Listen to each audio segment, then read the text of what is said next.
Alright guys, this is your 100 amp fuse for the alternator on the Toyota Carolla 2005 S model.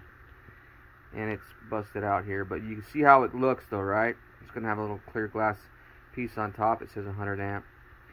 And there'll be some stuff in there, obviously, you know. But it's not a plug and play fuse. What I mean by that is you can't just pop it out and pop another one in. See, it's bolted. There's the tangs that connect to the power on your car. Yeah, it's bolted in, and it's weird because kind of a pain that you're going to see in the video here. Anyways, the bolt on the right side, as you're looking at like this on the right side of your fuse panel, it's an 8mm socket head to get that bolt loose. It's a little tiny little short bolt. And then on the left side, it's a 12mm.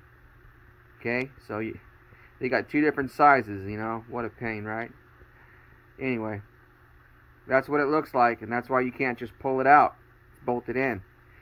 So I'm going to show you in the video here how to get it loose and replace it. It's kind of a job. There's a lot of stuff you got to get out of the way to make it happen. Alright people, I'm back on this 2005 Toyota Carolla S stick shift. I had that alternator problem where it was stuck. I got the old one out and I installed the new alternator and hooked everything up. Got my intake manifold back on, everything buttoned up, everything plugged in. Got a new drive belt since everything was already torn apart. Put a new drive belt on there. It's a serpentine drive belt, okay, kind of a pain in the butt, but anyways, I got it back on.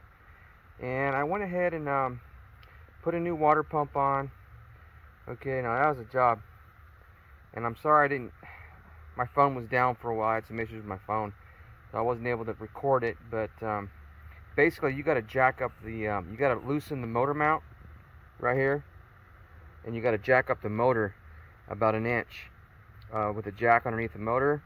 And because the firewall, I guess it is, yeah, the firewall down in here, that white part of the frame of the car, it's so tight in there, and the hole was right in line with the firewall, so you couldn't get nothing down in there to get, because basically you got to get the tensioner, you got to pull this tensioner off. There's a belt tensioner, it's right back here. I don't know if you can see it. That device right there is the belt tensioner. Okay, sorry, I know, hard to see, but there it goes. But that puts tension on the belt, okay? But that's in your way from getting the last bolt for your water pump, okay? And it's down underneath the alternator. You can't really see it, but the water pump's right there. Long story short, you got to do all that just to get the water pump replaced. And so, anyways, I finally got that done.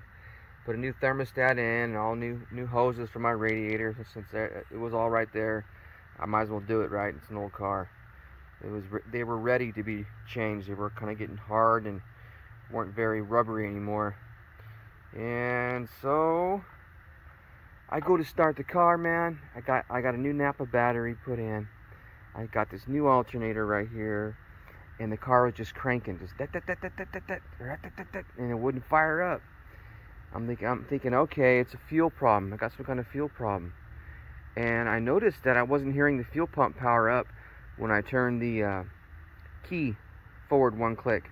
Usually that's what happens in most cars, is you turn the key forward one click and the car will power up as far as the dash, and then you'll hear the fuel pump come on.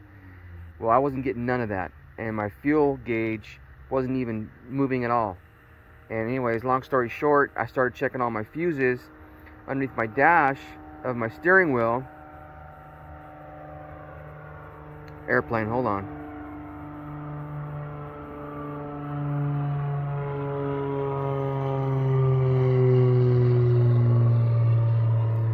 I live kind of close to an airport. It's a small airport, but it's annoying. Got these small, loud planes always flying over my house. Anyways, so I checked my fuses underneath the dash, okay, and with a tester light. All right, I had no power. I'm like, okay, something's going on here. So, long story short, wrap this up. I check out my fuses over here and underneath the underneath the hood, right? Because you got them here and you got them underneath the dash. So I checked them here, and my 100 amp, big 100 amp fuse for the alternator was blown, and that was basically causing a break in the circuit to where I wasn't getting power to anything behind the engine compartment. So my fuel pump wasn't working, my whole dash wasn't working, my actual headlights weren't working. So I found out it was blown. Only problem is, I guess these things are pretty deep and they go down in there. It's not just a plug and play. I mean, you gotta actually remove this fuel panel to get this thing put in there. It's 100 amp. See, it has these big long connectors, and there's a bolt that goes through them. Well, the bolt's right here. I'm about to take it out. I cracked open the fuse panel, and you could see that bolt. See that? You know, the lighting. Right there. There's a bolt right there, and I believe it's an 8mm. And I need to remove that bolt so I can get the rest of the prongs out of there, and then install this new 100 amp fuse cartridge. And it wasn't that expensive. I got it at AutoZone. Certain things I'll buy there, but I paid like, I don't know, $5-6 for it, so that was cool. I thought it was going to be a lot more than that. But here's the thing, this fuse panel is a pain.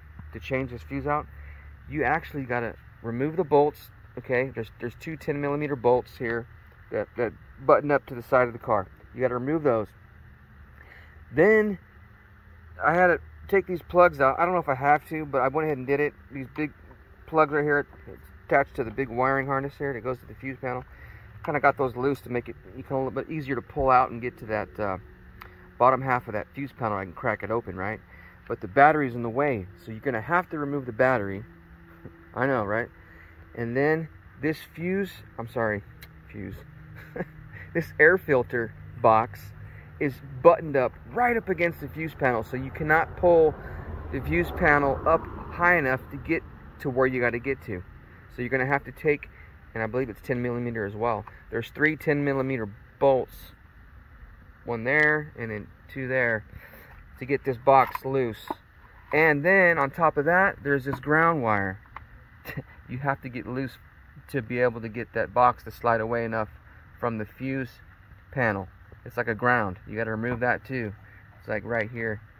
And then I disconnected that, and there's a little bolt that goes to that. And I had to do all that just to get this thing replaced. But that's how you got to do it if you encounter this situation. Alright, in older vehicles, it's going to happen. It's going to happen, alright? This car's like 15 years old or so. 16 years old.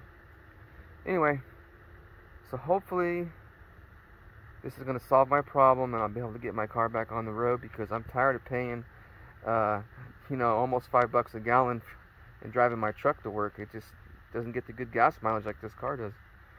So, anyways, hope that helps if you run into that problem. If you have a blown alternator, sometimes it'll wipe out that fuse. So, anyway, thanks for listening. Hope it helps. Bye.